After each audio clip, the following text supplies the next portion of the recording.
Hey, welcome to the show.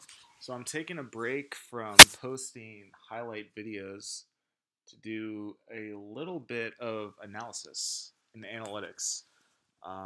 If you're into this kind of stuff, or if you're into highlight videos, please subscribe to my channel, give this video a thumbs up, make a comment. I'd love to hear some feedback on this. So one of the things that I've always been interested in is what is the value of the bonus and the double bonus in basketball.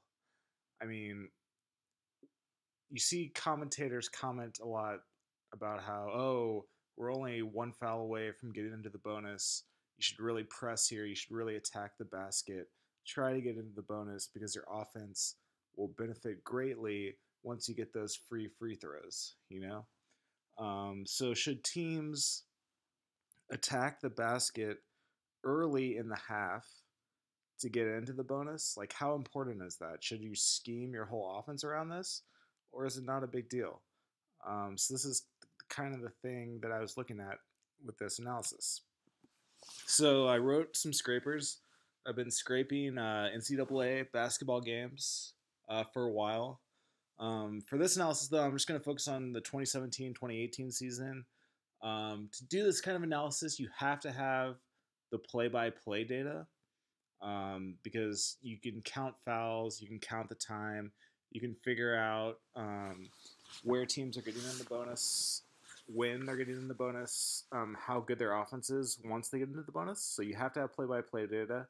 Unfortunately, you can't get play-by-play data for every single NCAA game. Like, they just don't publish it, or if it is published, it's published on a individual's team's website in some random format like a PDF, so you can't acquire the data too easily. So this analysis is focusing on 1,100 games, which is pretty good. I'm happy with that sample size, but what the caveat here is that these games are generally big time conference games. So you're not going to see some very small school publish their play-by-play data in an easy-to-read format. So that's the caveat, but I think it's a fair analysis. I mean, it's a large sample size of games, and we're talking about the best teams in college basketball, so it's interesting, And so just to refresh, college basketball bonus rules, right? It uses a two-tier bonus system. So in the NBA, when you get into the bonus and you get fouled anywhere on the court, you get two free throws. In college basketball, there's two tiers. There's the bonus, and then there's also the double bonus. So at 7 fouls, you get into the bonus, and you get to shoot one free throw. If you make that free throw, you get to shoot another free throw. And then when you get to 10 fouls, you start to shoot two free throws automatically. So it gets kind of interesting. Like it's kind of a fun probability problem, actually, to think about the difference between the bonus and the double bonus.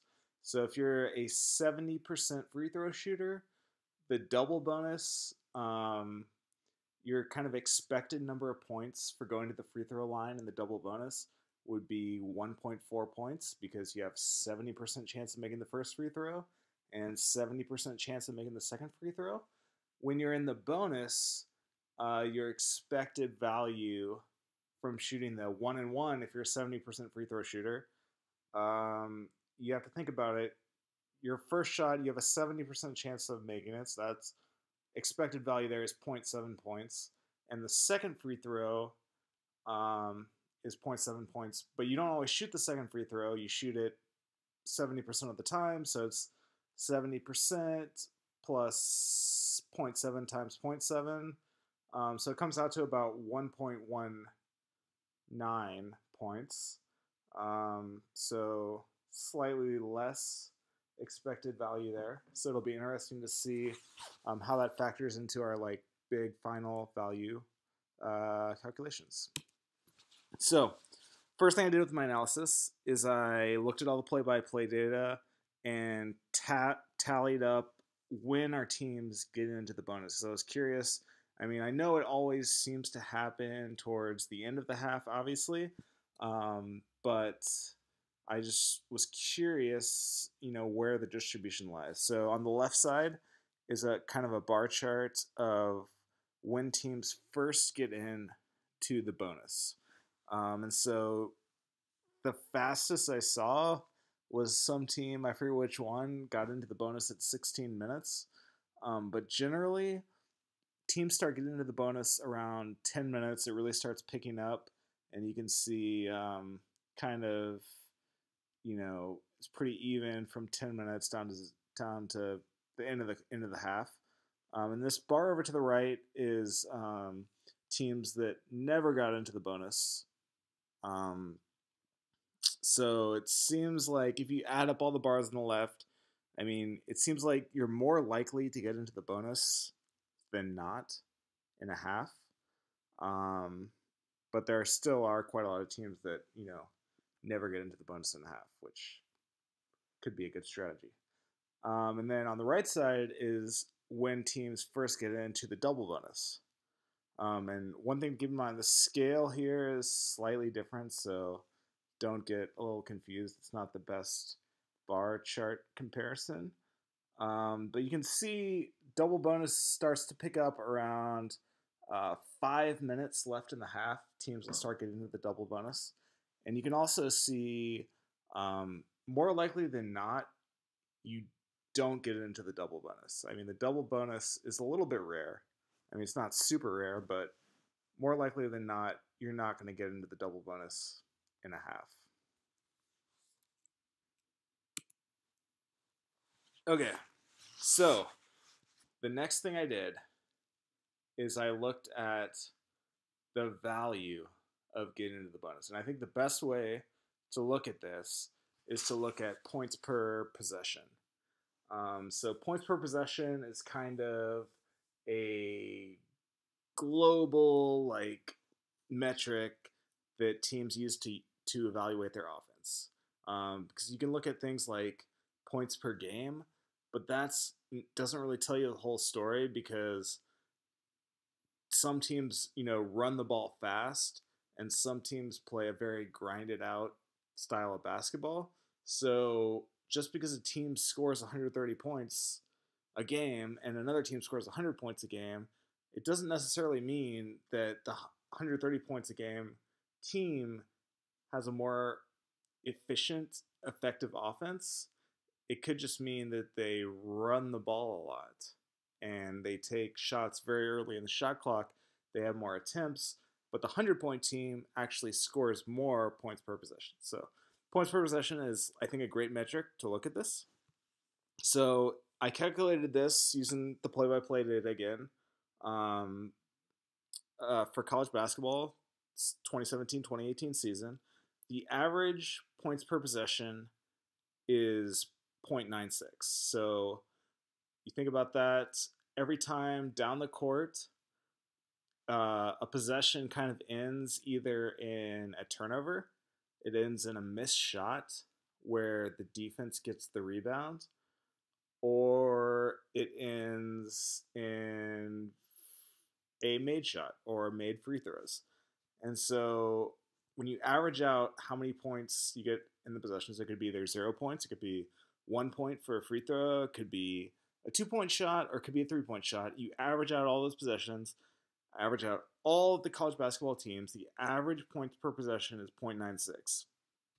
Okay, so when the team is in the bonus, that jumps up to 0.97.